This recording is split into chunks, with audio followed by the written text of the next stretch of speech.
हम तीन मुद्दे पे बात करेंगे, gap up opening, gap down opening और फ्लैट ओपनिंग। इन तीनों के अंदर अंतर क्या होता है। वीडियो में एंड तक बने रहे, वीडियो को सेव कर ले, बहुत इंटरेस्टिंग वीडियो है ये।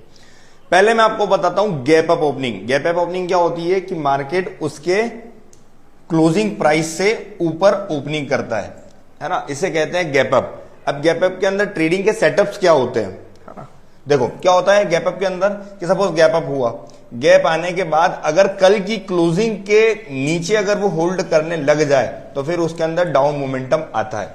कल की क्लोजिंग लेकर अगर वो यहां से बाउंस लेने चाहे तो यहां पर अपसाइड का मोमेंटम आ जाता है। ठीक है, सिंपल सी बात है। कैसे समझेंगे, ये कल की क्लोजिंग है ना, ये क्लोजिंग है। अगर इस कैंडल के नीचे होल्ड करने लग जाए तो डाउन मूवमेंट, इस कैंडल के ऊपर होल्ड कर रहा है मतलब यहां से बाउंस आएगा। बहुत सिंपल है, कुछ भी लॉजिक नहीं है। मैं आपको प्रैक्टिकल करके दिखाऊंगा। ये देखो यहां पर क्या हुआ, क्या हुआ, गैप अप हुआ, लेकिन इस कैंडल के नीचे देखो क्लोजिंग नहीं दी है। ये देखो दिख रहा है आपको, इस कैंडल के नीचे क्लोजिंग नहीं दी है, यहीं से बाउंस लिया है वापस से, लेकिन इस कैंडल के नीचे क्लोजिंग नहीं दी। अब क्या हुआ यहां पर, ये देखो next previous day gap up opening, then यहीं से वापस से बाउंस ले लिया, इस कैंडल के नीचे क्लोजिंग नहीं दी। ठीक है, मार्केट है ना, बहुत सरल तरीके से मैं आपको एक्सप्लेन करने की कोशिश करता हूं। बस अगर आपको वीडियो समझना है ना तो 4 बार देख लो, 5 बार देख लो, लेकिन उसको समझो अच्छे से, है ना। देखो यहां पर क्या हुआ, फिर गैप अप ओपनिंग, देन इस कैंडल के नीचे क्लोजिंग नहीं दी, वापस से अब चले गया, देखो बाउंस आ गया। अब यहां पर देखो, यहां पर समझने की चीज है, यहां पर क्या हो रहा है कि देखो गैप अप ओपनिंग हुआ, इस कैंडल के नीचे क्लोज कर दिया, ये देखो ये तारीख देखो, ठीक है, इस कैंडल के लो के नीचे देखो क्लोज कर दिया। अब देखो डाउन अपॉर्चुनिटी मिल गई ना। वैसे ही अब दूसरी एक और दिखाता हूं, निफ्टी का चार्ट है ये, है ना। अब आप देखो इसमें माइनर गैप अप ओपनिंग हुई, देन इस कैंडल के नीचे, ये जो कैंडल है, ये वाली कैंडल, ये प्रीवियस डे की कैंडल है, क्लोजिंग कैंडल। अब देखो कितना बड़ा फॉल आ गया। सिंपल है, अगर कल की क्लोजिंग के ऊपर होल्ड करे तो अपसाइड, कल की क्लोजिंग के नीचे होल्ड करे तो डाउन साइड। सिंपल है ना।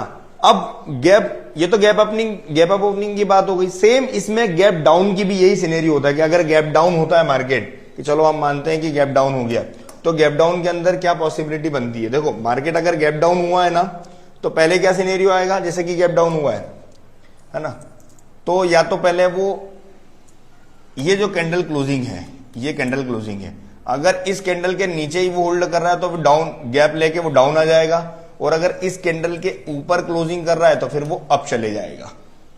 सिंपल है। अब दूसरा, अगर गैप अप बहुत ज्यादा हुआ है ना, गैप अप बहुत ज्यादा, ये गैप डाउन बहुत ज्यादा हुआ है, तो इन दोनों के अंदर क्या साइकोलॉजी यूज करना होती है कि अगर बहुत ज्यादा हुआ है तो पहले तो वो नीचे आएगा। सपोज कि मैं बैंक निफ्टी की बात करता हूं, सपोज बैंक निफ्टी में ज्यादा बड़ा मोमेंटम हो गया, 700-800 पॉइंट्स का गैप अप हो गया, है ना, तो वो पहले कम से कम 300 से, अगर 700-800 पॉइंट्स का गैप अप है तो मान के चलो कि पहले कम से कम 300 से 500 पॉइंट तक वो गैप को फिल करेगा, देन वहां से वो टर्न हो जाएगा अपसाइड। अगर भाई इतना बड़ा गैप अप हुआ है, 700-800 पॉइंट का गैप अप हुआ है, तो ऐसे ही थोड़ी ना हुआ है, कुछ होगा उसके अंदर, बाइंग्स अच्छी होगी तभी हुआ है ना। लेकिन पहले वो पोजीशन को हल्की करेगा, है ना, उसके बाद में उसमें टर्निंग होगा, 500 से 700 पॉइंट्स वो गिरेगा, देन उसके बाद वो टर्न ले लेगा।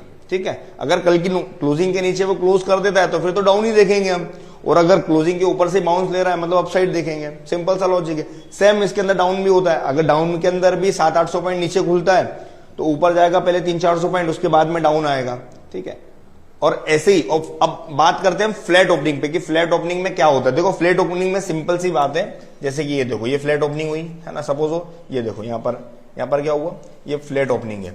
अब फ्लैट ओपनिंग है तो क्या हुआ, अगर उसी रेंज के अंदर घूमता है ना, जैसे कि ये रेंज बनी है, इसी रेंज के अंदर घूमता है, तो जिधर भी वो ब्रेकआउट दे किसी भी बड़ी कैंडल से, एक बड़ी कैंडल बना दे और उससे ब्रेकआउट दे दे, तो डायरेक्ट उस कैंडल का हाई ब्रेक होते ही आप एंट्री ले सकते हो, है ना। अगर यहां से नीचे जाता है, बड़ी कैंडल डाउन साइड बना देता है, तो इसके लो ब्रेक करते ही आप एंट्री ले सकते हो।